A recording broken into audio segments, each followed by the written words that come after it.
आकाशवाणी भोपाल से प्रस्तुत हैं प्रादेशिक समाचार।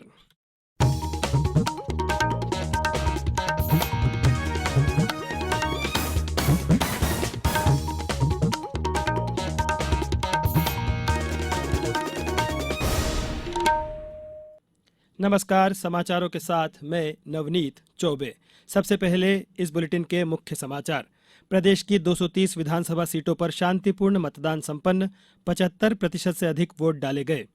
ईवीएम में कैद हुई 2533 उम्मीदवारों की किस्मत, 3 दिसंबर को सामने आएगा जनादेश।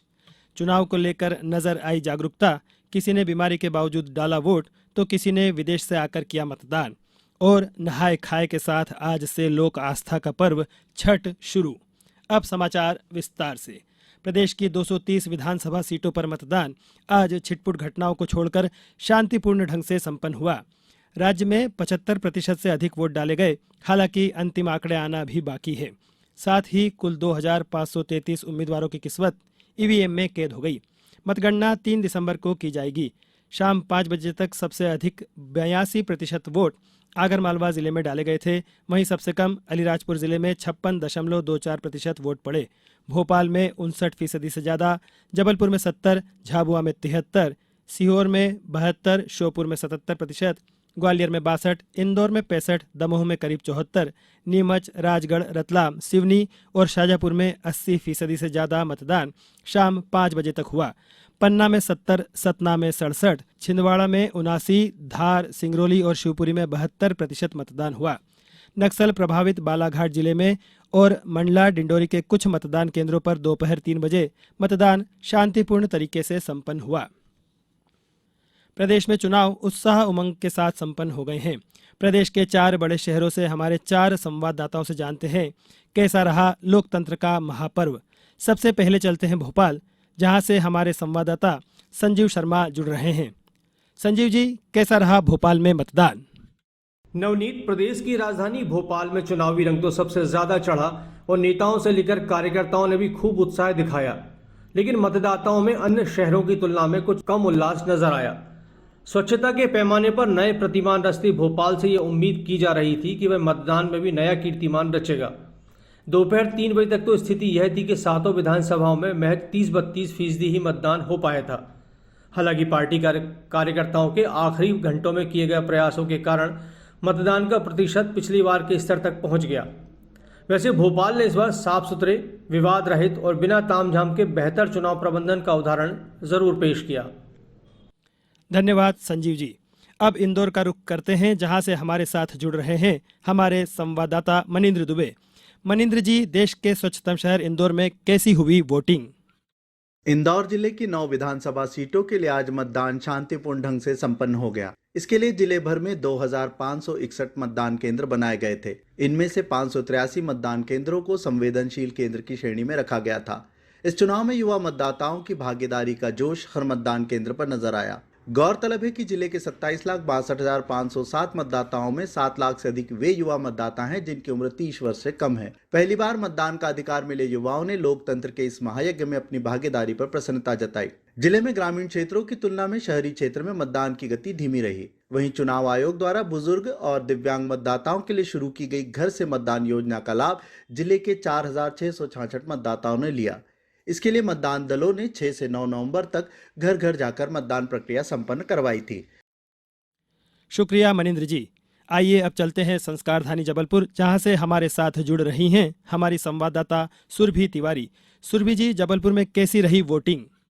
जबलपुर जिले में भी लोकतंत्र का महापर्व उत्साह और उमंग के साथ मनाया जा रहा है। यहाँ की सभी 8 विधानसभा के मतदान केंद्रों में आज सुबह 7 बजे से ही मतदान करने खासी भीड़ रही, जो मतदान के समाप्त होने तक बनी रही। कुछ छोटे वाद विवादों और कहीं कहीं ईवीएम मशीन की खराबी को छोड़कर बाकी जगहों पर मतदान शांतिपूर्ण ढंग से संपन्न हुआ। हम आपको बता दें कि जिले में 8 विधानसभा क्षेत्रों के लिए मैदान में अपनी अपनी किस्मत आजमा रहे 83 प्रत्याशियों के भाग्य का फैसला जिले के करीब 70% फीसदी से अधिक मतदाताओं ने अपना बहुमूल्य मत देकर ईवीएम मशीन में बंद कर दिया है। गौरतलब है कि जिले में 18 लाख से अधिक मतदाताओं के लिए 2132 मतदान केंद्र बनाए गए थे और इन सभी में मतदान प्रक्रिया निष्पक्ष और शांतिपूर्ण तरीके से संपन्न हुई। इस दौरान खास बात यह रही कि मतदान के प्रति उम्र दराज और दिव्यांग जनों से लेकर थर्ड जेंडर और युवाओं में खासा उत्साह नजर आया।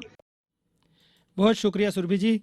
आइए अब रुक करते हैं संगीत के शहर ग्वालियर का, जहां से हमारे संवाददाता नवीन श्रीवास्तव ज्यादा जानकारी के साथ जुड़ रहे हैं। नवीन जी, ग्वालियर में कैसा रहा लोकतंत्र का पर्व? ग्वालियर जिले के सभी 6 विधानसभा निर्वाचन क्षेत्रों में आज मतदान स्वतंत्र, निष्पक्ष एवं शांतिपूर्ण ढंग से हुआ। मतदाताओं में मतदान के लिए काफी उत्साह देखा गया। वोट डालने के लिए कई मतदान केंद्रों पर सुबह से ही मतदाताओं की लंबी लंबी कतारें देखी गईं। इसका अंदाजा इसी बात से लगाया जा सकता है कि मतदान के लिए जिले में बनाए गए 1662 मतदान केंद्रों पर दोपहर 3 बजे तक ग्वालियर जिले के आधे से अधिक मतदाता अपने वोट डाल चुके थे। ग्वालियर में केंद्रीय मंत्री नरेंद्र सिंह तोमर, ज्योतिरादित्य सिंधिया सहित कई जनप्रतिनिधियों और जिले के वरिष्ठ अधिकारियों ने भी अपने मताधिकार का उपयोग किया। बहुत शुक्रिया नवीन जी। मुख्य निर्वाचन पदाधिकारी अनुपम राजन ने बताया है कि राज्य में आचार संहिता लगने के बाद से अब तक लगभग 340 करोड़ रुपए का सामान और नकदी जब्त की गई है। भोपाल में मीडिया को संबोधित करते हुए श्री राजन ने बताया कि कल रात से अब तक 1,94,00,000 रुपए की सामग्री जब्त की गई। इसमें 3 लाख नगद, 70 लाख की शराब और 93 लाख रुपए के उपहार शामिल हैं, जो मतदाताओं को बांटे जाने के लिए ले जाए जा रहे थे। उन्होंने बताया कि प्रदेश में विभिन्न चेक पॉइंट्स पर अब तक 40 करोड़ नकद, 65 करोड़ की शराब, 92 करोड़ के आभूषण और 124 करोड़ के उपहार जब्त किए गए हैं। ये समाचार आप आकाशवाणी भोपाल से सुन रहे हैं। हमारे समाचारों को अब आप कभी भी और कहीं भी अपनी सुविधा के अनुसार सुन सकते हैं। ये समाचार बुलेटिन YouTube, ट्विटर और फेसबुक पर AIR न्यूज भोपाल पेज पर भी सुने जा सकते हैं। इसके अलावा आप हमारी वेबसाइट newsonair.nic.in पर अथवा AIR न्यूज ऐप पर भी समाचार सुन सकते हैं। प्रदेश में आज संपन्न विधानसभा चुनाव में मतदाताओं का जबरदस्त उत्साह देखने को मिला। लोकतंत्र के महापर्व में आहुति देने आए मतदाताओं के अलग अलग रंग देखने को मिले। इनमें से कुछ ऐसे भी थे जो मिसाल बन गए। जबलपुर से हमारी संवाददाता ने बताया है कि वहां 80 वर्षीय कल्पना पारेख नाम की बुजुर्ग ने ऑक्सीजन सपोर्ट पर वोट डालने पहुंची। उन्होंने लाइन में लगकर वोट किया।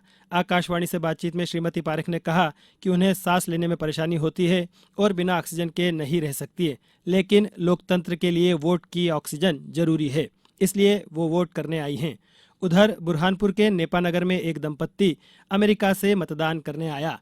कैलिफोर्निया में नौकरी करने वाले नेपानगर के अपेक्षित शाह अपनी पत्नी अंशुल शाह के साथ मतदान करने पहुंचे। अपेक्षित खास तौर से वोटिंग के लिए भारत आए।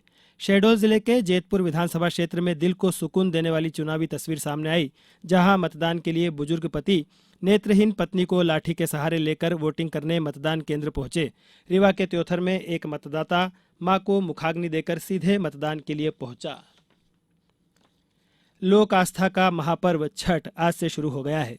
इस पर्व का समापन 20 नवंबर को होगा। 4 दिनों तक चलने वाले छठ पूजा के पहले दिन नहाय खाए, दूसरे दिन खरना, तीसरे दिन संध्या अर्घ्य और चौथे दिन उषा अर्घ्य देते हुए समापन होता है। छठ महापर्व सूर्य उपासना का सबसे बड़ा त्योहार होता है। इस पर्व में भगवान सूर्य के साथ छठी माई की पूजा उपासना विधि विधान के साथ की जाती है। यह सबसे कठिन व्रतों में से एक माना जाता है। इस पर्व में आस्था रखने वाले लोग साल भर इसका इंतजार करते हैं। धार्मिक मान्यता है कि छठ का व्रत संतान प्राप्ति की कामना, संतान की कुशलता, सुख समृद्धि और उसकी दीर्घायु के लिए किया जाता है। प्रदेश में भी यह पर्व विभिन्न जिलों में पारंपरिक हर्षोल्लास के साथ मनाया जा रहा है। अब कुछ समाचार संक्षेप में। प्रधानमंत्री नरेंद्र मोदी ने मन की बात कार्यक्रम के लिए लोगों से सुझाव मांगे हैं। यह कार्यक्रम आकाशवाणी पर 26 नवंबर को प्रसारित किया जाएगा। विश्व कप क्रिकेट के फाइनल में रविवार को अहमदाबाद में भारत और ऑस्ट्रेलिया के बीच दोपहर 2 बजे से मुकाबला होगा। इस बुलेटिन में बस इतना ही। नमस्कार।